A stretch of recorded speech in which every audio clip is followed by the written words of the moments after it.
let's talk about the idea about how waiting until you're ready might actually be the thing that is keeping you stuck from actually doing the thing. If there's anything that I want you to leave with after listening to this episode, is that you should do that thing that you have in the back of your mind that you have been not sure if you should actually take the leap with or not. I think that there's this idea of us waiting until we're ready, and this exact idea might be exactly what's keeping us stuck from ever taking the leap. This is the People Like Us podcast, and I'm Anna, the founder of WeMigo, and this is a place for honest conversations on building something real, friendship, and just creating a sense of belonging, whether that's in your own business or life itself. So today I really want to talk about kind of this feeling that I think all have related to wanting to create some leap, build something, but not really knowing exactly kind of where to start. And I think that we all kind of have in our head that we will wait until we're ready. This is something that I think that we all feel, whether it's related to building a new company, starting a new personal project, moving to a new country. We all kind of have this inkling in the back of our head that this is what we're meant to be doing, but we are waiting for X or Y or Z to happen before we actually take that leap. We all have visions of what we want in our life, whether it's big or small. Some of us have really big visions of wanting to create the next groundbreaking company. Some of us just want to go off and live on an island and not be bothered by anyone. But I think the I'm not ready is a very common reason why people never actually get to kind of creating what they have in the back of their mind. And I think that not feeling ready is something that we all feel a lot of time. It can feel like we don't have enough experience or proof that we really will succeed once we start what we want to do. And it can feel like there's a lot more people that are more qualified than us to do that thing or create what you want to create. And this imposter syndrome is something that I talk about a lot, but it's really something that kind of comes in, especially when you're starting to create momentum or you start to think, okay, I'm going to take the leap. And then that imposter syndrome comes in and you think, no, there's people that are more qualified than me. I should get some more experience first. And that kind of just holds us back from doing what we want to do. All of us have this vision of where we want to be, what we want to succeed in, what we want to accomplish. And a lot of us wait to kind of even start working on that vision until we're ready. And this is something that I think is really unfortunate because to be honest, I don't think that we ever will be fully ready because we always will keep moving that goalpost along to put another kind of checkpoint that will be telling us when we're ready. And so once you hit that initial checkpoint that you kind of your past self has set aside as this is the point that I will get to and then I'll be ready, then we decide, oh, actually I need to get to this new checkpoint, and we kind of keep moving that goalpost, and so we never really feel ready. I kind of want to talk about what this actually looks like and what this looked like for me with creating my own company, WeMigo. I started WeMigo as a company when I was 25 years old. I did not have that much industry experience. I didn't have a lot of working experience. It was just a few years out of college and working in a few different jobs here and there to get obviously some money and such. But I kind of had in the back of my head that I always wanted to create something. I always wanted to create something that made a big impact, create my own company and such. And so kind of through my few years of working experience, the idea of WeMigo came. And I was maybe a year and a half thinking about kind of what this could look like, how could it happen, what would I do to make this happen. And I had this really big vision of what it could look like, but I was very scared because I obviously at the time had a nice steady job that was bringing me in a steady salary and such. And obviously taking the leap and creating my own company would be an incredible risk, not only financially, but also in terms of my professional journey. Because if I failed, then it was very scary and kind of understanding how would I pick myself up from there and such. And so for a while, I kind of had in the back of my head, like, I will wait until I'm ready. And for me, those checkpoints of when I would be ready would be when I had enough money in savings so that I could permit myself like a year or something without a steady salary to build my own company. And then at the same time, I thought by that point, I would also have a little bit more professional experience, know how to run a company and such. And so that's kind of this checkpoint that I kind of kept on thinking. But the kind of idea happened is that initially, kind of when I first was out of college, I remember telling myself, okay, when I make X dollars, then I will have enough in savings, and then I will be able to start my own company, take like a year off and see if it works. And if I fail, it's okay because I had savings.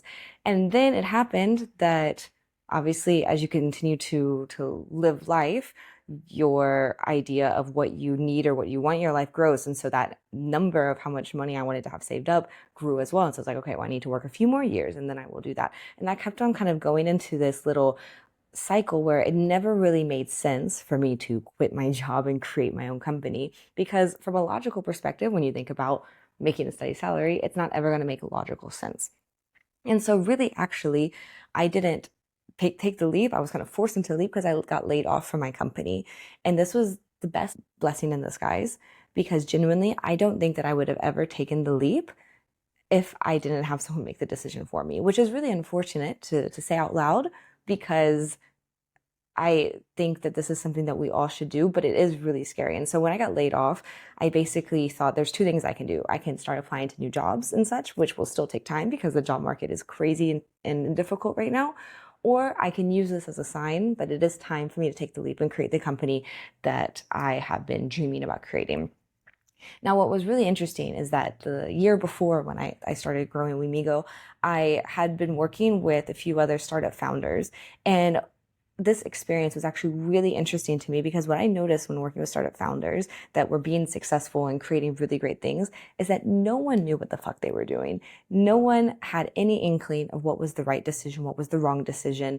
And kind of working with different companies, I realized that even the biggest CEOs or the most successful people have no clue what they're doing. The only difference between us and them is that they have the confidence to try, and maybe they mess up, maybe they don't, but they have the confidence to make people follow them.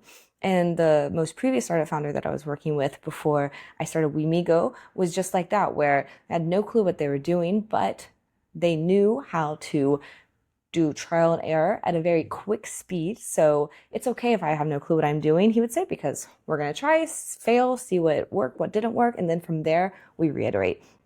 And at the start, it was a very stressful way of me seeing someone working, but I learned so much from that experience, because I really realized that we're never going to be ready to do whatever we want to do, but we are ready to try and fail. The only thing stopping us is our own mind that is scared of that failure. We live in a world where readiness is kind of seen as a prerequisite. We're kind of conditioned to see that we must be ready for whatever we want to do. Obviously, when we go to school, we're taught that we need to get a specific degree to go into whatever field we want to go into. We're taught when we need to get a house that we need to have X amount of money saved up to get a house. We're kind of in the society where there are checkpoints to hit different points along the road. And therefore, I think that kind of mentality is ingrained in us for whatever we want to do. And then at the same time, if we then think, okay, I want to actually take the leap and build the thing that I've been thinking about, or start the things that I've been wanting to start, we get scared because it becomes visible, and it's not anymore something in our head, but it's something that people are visibly seeing. I remember the first time that I posted on Instagram something with my face on it, with me announcing that we're going to be building Wimigo and launching it in the next month. And it was the most scary thing for me ever, because it went from me in my head saying, okay, I'm going to do it, I'm going to take the leap, to actually announcing it to the world. And that was like a big commitment, because now I can't go back.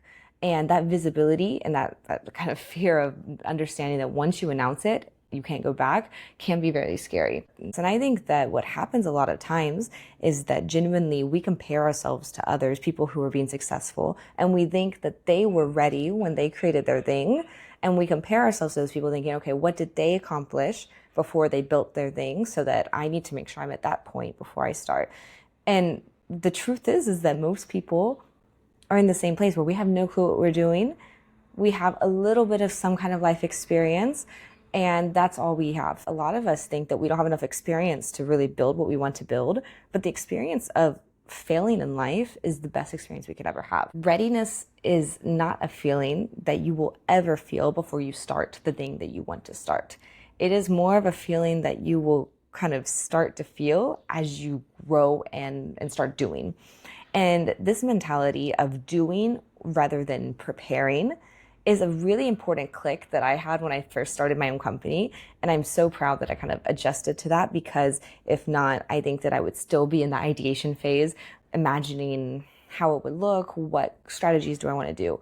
And don't get me wrong, strategizing and brainstorming and planning is very important.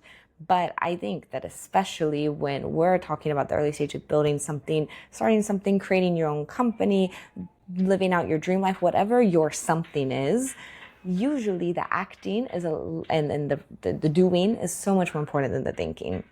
Because a lot of times, once you start doing actions, the result will be completely different than what you expected, which can sound scary, but it's a lot better than preparing for years on end to just have a result that you weren't expecting and then your whole world blows up, if that makes sense. I think that we can get a lot of clarity from doing instead of waiting. And an example of this is that I remember when I was kind of preparing kind of my business plan for Wimigo and strategies for how we were going to grow in the first few months.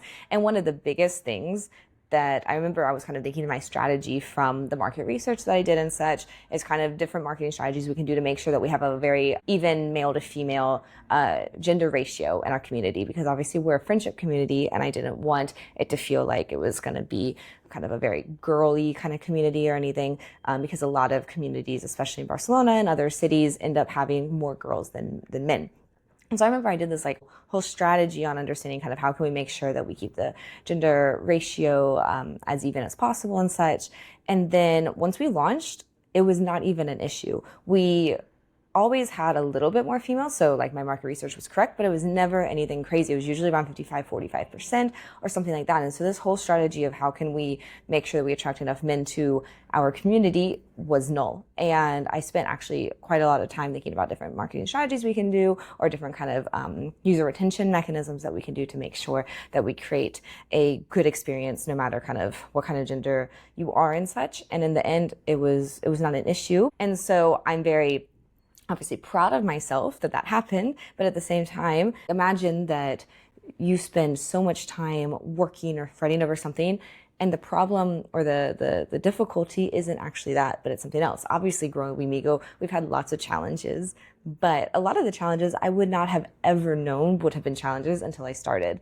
And some of the challenges that I thought I would have are in the end not challenges that I'm having. And that clarity and understanding what I need to do and how do I need to kind of improve to continue to grow, I only learned from doing, because if I was still in the ideation stage, I would never know this.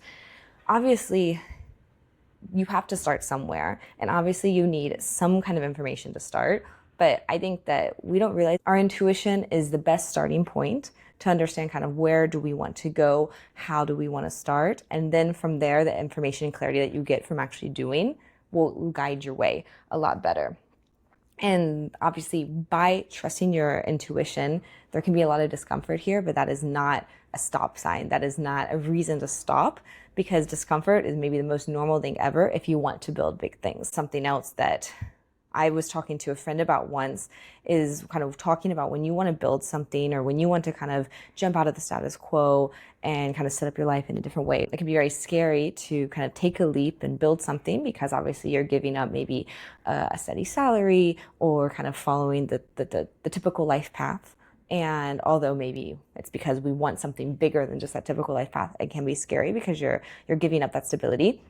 But we were talking about actually how nowadays so many companies are constantly laying people off. People are constantly like losing their job because of lack of budget and such.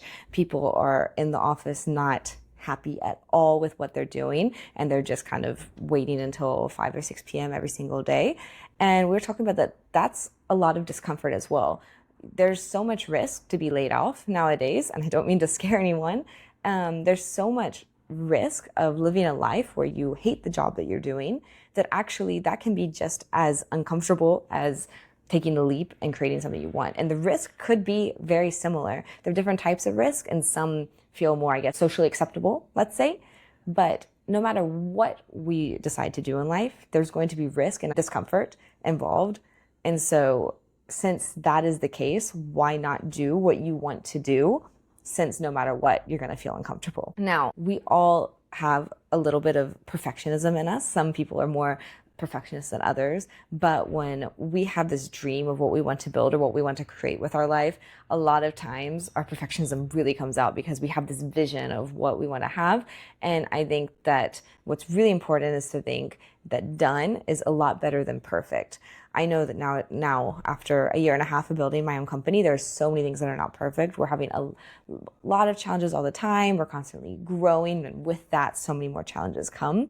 But I'm so happy that we have done the thing, and now we're growing from it and dealing with those challenges instead of just sitting around waiting for being ready. There's a very big emotional part here that a lot of people don't talk about. And I talked about this in an episode before about kind of the lonely side of building things, which is really, I think, one of the hardest things about kind of doing the thing or building something early is that you are relying truly on your own intuition at the start. Because really, the way to take that leap is to rely on your intuition. Take that leap, you start doing, you learn, you fail, and then you reiterate and you grow from that. And that's a very individual process. You mostly have to do it alone because a lot of kind of your vision doesn't exist yet. So you have to rely truly on your own vision and do what you want to do, probably fail quite a bit and reiterate, and that can feel very lonely. So with that becomes a lot of self-doubt because you have like genuine excitement of what you want to build, but then you doubt yourself at the same time. And then it's hard because no one truly understands kind of what you're building yet because they don't see the results yet. And so really trusting your intuition is so important, but it can be scary because you are the only one that can truly trust your intuition because you can't convince other people or you can't force other people to understand what's going on in your head. Although it can be very scary and although it can feel very daunting at times, sometimes the most useful thing is not preparation, but it's deciding that the cost of not trying is higher than the cost of doing what you want to do imperfectly. And I want you to really think about that the cost of not trying is higher than the cost of doing it imperfectly. If you don't try what you want to try, if you don't build what you want to build, if you don't want to set up the life that you want to set up, if you don't do that, then what would happen instead? What is kind of the alternative if you don't take that leap? And kind of think about what that alternative looks like and if you would truly be happy with it. And I think a lot of us have these really big visions for life because we're not at some point happy exactly with how we have things set up and we want something bigger for us. And understanding that to do that thing, literally, we may have to do it imperfectly and fail a ton. So I would say because of that, to take that leap, to make that jump, you don't have to start big, but instead start something. So you can start small and manageable. For example, when I wanted to create my own company, I didn't just start and create a global company in a ton of different cities and work to get $1 million in revenue in the first year. Instead, I started in one city, a city that I knew quite well. I worked with contacts that I already knew, and I started small and in a manageable way. So even though it felt like a leap, it still felt like a very manageable leap because it didn't feel like I was going from 0 to 100 quickly. And something else that I would very much suggest is as soon as possible to tell one person about your idea. Even if it's just your best friend, your partner, a family member, but tell somebody about your idea because that will make it real. It doesn't mean that you're now committing to something, but it means that you can now talk it through and maybe it feels a lot better to get off your chest and outside of your mind. And separate I'm not ready from this isn't right. A lot of times I think that when we think we aren't ready, we think it means that it's because it's not the right decision. But actually, maybe the right decision is the scariest, and sometimes we don't feel like we're ready, even though it's the right decision. So kind of separate those ideas and such. If I could leave you with one piece of advice, it is to give yourself permission to learn as you go. When it's time to start that thing, I would recommend starting in whatever way you can and just do and figure it out as you go. It is a lot better to just do, see what happens, fail, start over, than just to be thinking about it and waiting for that specific signal to start. When I've talked with friends who have kind of ideas of companies they want to build or niches they want to build or a new type of client that they want to start working with, I think the best advice that I can ever give someone is to just try. Do something small, see how it works, get feedback, and then from there, you grow. From there, you see, was that a good idea? Was it not a good idea? And then you use that feedback and you grow from it instead of just waiting and thinking about it and waiting for some signal that it is right. And I think it's important to realize the people who are very successful, the people who build things and create something usually are not the most qualified, but instead they are the most confident and the people who are able to fail and pick up themselves up again and learn from that. And the identity of being a founder, of being someone who builds is not something that you earn. It's something that you just accept as who you are and that you step into. For example, when I started my own company, I did not feel like a founder. And in honesty, I still don't know if I feel like one now. It's not really kind of an identity that you kind of just one day wake up and say, this is me. At the same time, I just keep doing and keep working because I know that if I stop and think about it too much, then I will get scared and then that'll just slow me down. And so it's a lot better to just keep going, obviously in a very strategic way to understand kind of what's working, what's not. So maybe this version of yourself that you're waiting for, or this sign that you're waiting for that tell you that it's time to start what you want to start is now, because you always can do something small right now. You can always start doing small actions to build up to what you want to build. I'm not saying that you need to now quit your job right now or do whatever you want to do and start your thing and go from 0 to 100 now. A lot of times it doesn't make sense logically, but I am saying that instead of thinking things through, waiting for that sign that you're ready to do something today, think about what can I do right now that'll give me actual real feedback, whether it's real feedback from people who I want to work with, real feedback from potential clients, real feedback from even friends and family, real metrics that then you can work on and grow from. Because doing that is also going to make you see, wow, I can actually do the thing. And then you can grow from there, because once you start, it'll be a lot harder to stop. So thank you so much for listening to the People Like Us podcast. Again, I'm Anna Panetta, the founder of WeMigo. And if this episode resonated with you, make sure to share it with a friend. And I will see you in the next one.